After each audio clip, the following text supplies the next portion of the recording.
একটি কথা রয়েছে যে একজনের জন্য বা একটি দেশের জন্য পুরো জাতি বা অন্য দেশগুলো যখন কলঙ্কিত হয় বা দোষারোপ হয় খুবই খারাপ লাগে। আসসালামু আলাইকুম। আশা করছি সবাই অনেক ভালো আছেন, সুস্থ আছেন। আলহামদুলিল্লাহ আমরাও ভালো আছি। কারণ আমি আসলে আজকে ব্যাড নিউজ ঠিক নয়, আমি যেহেতু আপডেট শেয়ার করে থাকি তাই আপনাদের বলছি।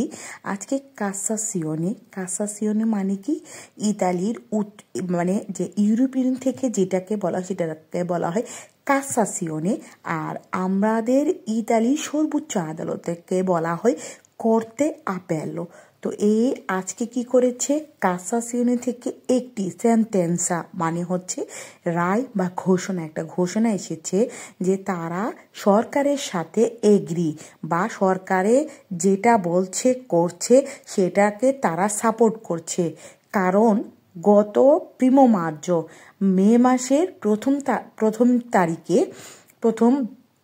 তিনজন টুনিজিয়ান এত পরিমাণের বিরক্ত করেছে বা এত পরিমাণ তাদের ব্যাড রেকর্ড হয়েছে, প্রায় 2 জায়গা থেকে দুইটি করতে আপেলো থেকে তাদের নামে নেগেটিভ কিছুই হয়েছে। তাদের ব্যাড রেকর্ড এনে দেখিয়েছে যে তারা সিপিএর আইনে যাওয়ার যোগ্য। গভর্নমেন্টের উকিল দেখিয়েছে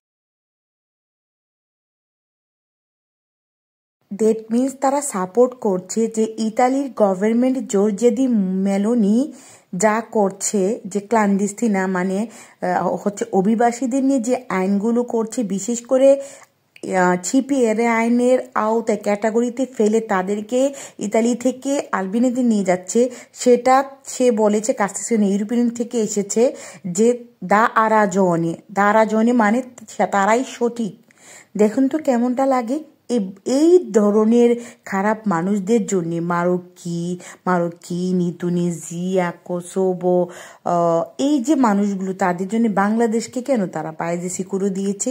ওকে, এখন আমাদের কয়েকদিন পর আলবেনিয়া, ইতালি আলবেনিয়া, এই খবর আমি আর আপনাদের দিতে চাচ্ছি না। তবে এতটুকু জানিয়ে রাখছি যে আলবেনিয়াতে নিয়ে যাওয়ার প্রক্রিয়াটা এখনও কিন্তু স্টপ হয়নি। সাথে স্টপ হয়নি বলতে বাংলাদেশও অন্যান্য দেশের তুলনায় যে বাংলাদেশও যে পায়েজে সিকিউরো সেটাও কিন্তু স্টপ হয়নি। এখন অনেকে বলছে যে আপু এটা নাকি হয়েছে। না, আমি বলবো না।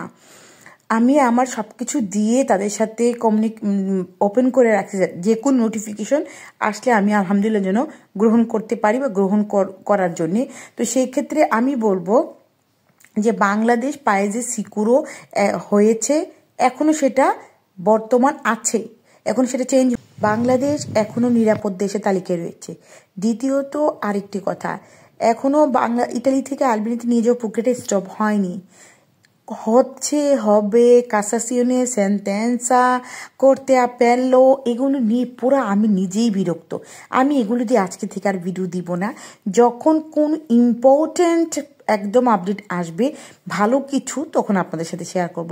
আমি নিজেও বিরক্ত। আমি এগুলো পাগলামি ছাড়া, নাটক ছাড়া, অভিনয় ছাড়া কিছুই না। আমরা বসে থাকবো ভালো কিছুর অপেক্ষায়। ভালো কিছুর অপেক্ষা মানে বাংলাদেশে যেহেতু ইতালি থেকে স্বরাষ্ট্রমন্ত্রী গিয়েছে মাত্তেও, আমরা আশা করি ভালো কিছু হতে পারে।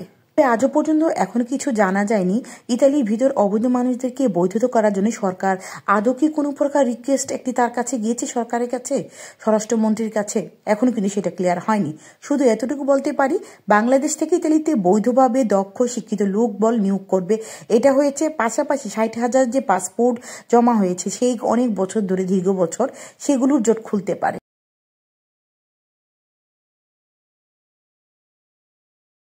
Most important point to be note, আজকের ভিডিওতে এটা শেয়ার করব কখন থেকে বাংলাদেশের সকল মানুষ বা কখন থেকে 7 দিনের নেগেটিভটি কোন মাস, তারিখ, সন শুরু হয়েছে যে 7 দিনের নেগেটিভ তারা পাবে, কোন শ্রেণীর মানুষ সেটা শেয়ার করছি।